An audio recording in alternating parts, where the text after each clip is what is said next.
Hello everyone, সবাই কেমন আছেন? আশা করি সবাই অনেক বেশি ভালো আছেন। তো আজকে আপনাদের জন্য একটি নিউ ব্লগ নিয়ে আসলাম। তো আমাদের যে কিউবের মালটা ছিল, তো সেই মালের স্পিকারগুলো আজকে আমরা চেঞ্জ করব। তো আজকে এই যে আমরা ঢাকা গিয়ে পরে স্পিকারগুলো নিয়ে আসলাম। তো এখন আমরা এই যে স্পিকারগুলো আনবক্সিং করতেছি। সবাই ভিডিওটা দেখতে থাকেন।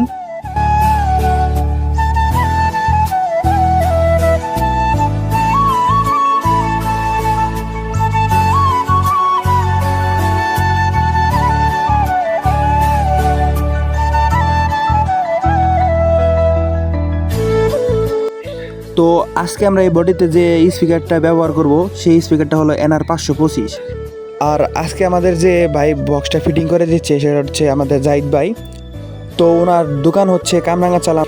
তো সে আবার অনেক ভালো বক্স ফিটিং করতে পারে। তো ওই যে আমাদের যে চেয়ারের বক্সটা সেটা ওনার কাছ থেকে আমরা কিনেছি। তো যাদের যাদের বক্স ফিটিং করা প্রয়োজন, তো আমি ভিডিওতে ওনার নাম্বারটা দিয়ে রাখবো। তো সবাই ওনার সাথে যোগাযোগ করবেন, যদি প্রয়োজন পড়ে তাহলে ওনাকে ফোন দিন। উনি আবার অনেক ভালো বক্স ফিটিং করতে পারে। তো এই যে আমাদের বক্স ফিটিংয়ের কাজ চলতেছে। তো স্পিকারগুলো কেমন হয়েছে সবাই কিন্তু অবশ্যই কমেন্ট করবেন। আর এটার সাথে যে হাইটা আমরা ব্যবহার করতেছি সেটা হচ্ছে PVA44XT হাই।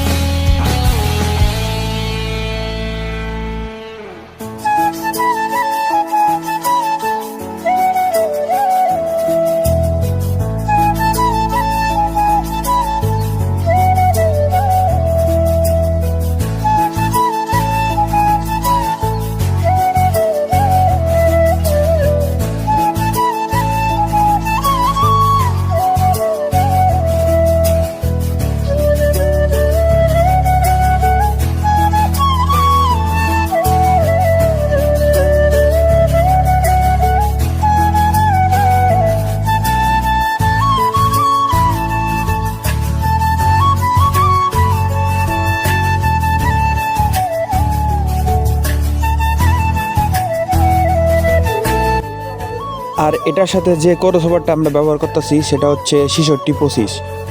আর এটার ভিতরে আমরা ফোম লাগাবো, মানে সব ক্রসওভার খুলে তারপরে ফোম লাগাবো এটার ভিতরে।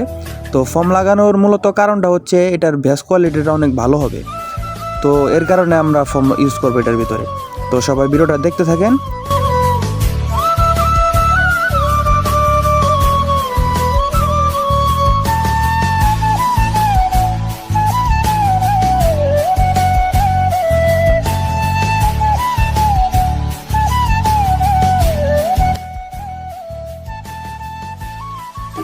আচ্ছা স্যার, স্যার তাহলে এই যে ফর্মটা লাগানোর স্যার কারণটা কি স্যার একটু অডিয়েন্সে বলেন।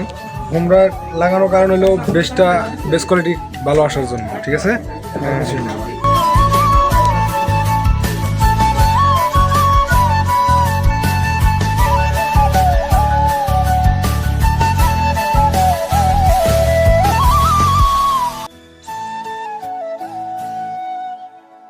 তো এই যে আমাদের ফর্ম লাগানোটা কমপ্লিট। তো ফর্ম লাগানোটা কেমন হয়েছে সবাই কিন্তু অবশ্যই কমেন্ট করবেন। আর এখন আমরা মালামালগুলো ফিটিং করব। তো সবাই ভিডিওটা দেখতে থাকেন এবং ভিডিওটা কেমন হলো সবাই কিন্তু অবশ্যই কমেন্ট করবেন।